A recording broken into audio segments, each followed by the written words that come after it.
उत्तर प्रदेश की गाजीपुर सीट से लोकसभा के सांसद अफजाल अंसारी को इलाहाबाद हाईकोर्ट से एक बड़ी राहत मिली है।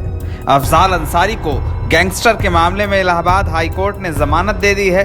हालांकि अफजाल अंसारी की लोकसभा सदस्यता फिलहाल बहाल नहीं हो पाएगी। सोमवार को अफजाल अंसारी की याचिका पर सुनवाई करते हुए इलाहाबाद हाईकोर्ट ने यह आदेश दिया कि अफजाल को गैंगस्टर के मामले में जमानत दे दी जाए। हालांकि कोर्ट ने अफजाल की उस अपील को खारिज कर दिया जिसमें उन्हें हुई सजा पर रोक लगाने की मांग की गई थी। अफजाल अंसारी ने कोर्ट से मांग की थी कि उन्हें दी गई सजा पर रोक लगा दी जाए जिससे कि उनकी लोकसभा सदस्यता बहाल हो सके, लेकिन कोर्ट ने उनकी इस याचिका को स्वीकार नहीं किया।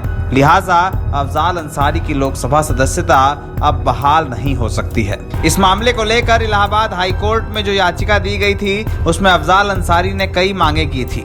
पहली मांग जमानत की थी जिसे कोर्ट ने मंजूर कर लिया। इसके अलावा सजा पर रोक लगाने की भी मांग की गई थी जिसे खारिज कर दिया गया। हालांकि अफजाल अंसारी फिलहाल रिहा नहीं हो सकते हैं। कारण यह है कि उन्हें अन्य मामलों में जमानत नहीं मिली है।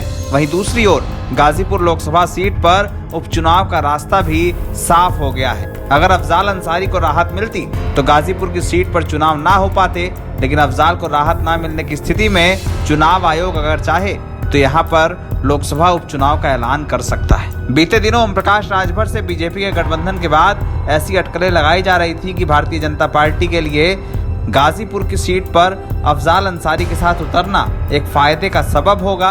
अगर अफजाल अंसारी की सदस्यता बहाल नहीं होती तो बीजेपी ओपी राजभर के गठबंधन के साथ इस सीट पर चुनाव लड़ेगी। आने वाले वक्त में यहाँ पर चुनाव होगा या नहीं, ये चुनाव आयोग के रुख पर निर्भर होगा, लेकिन फिलहाल ये कहा जा सकता है कि अफजाल अंसारी को आंशिक राहत मिलने के बावजूद लोकसभा का सांसद ना हो पाना अखरता जरूर होगा। एनबीटी ऑनलाइन की रिपोर्ट।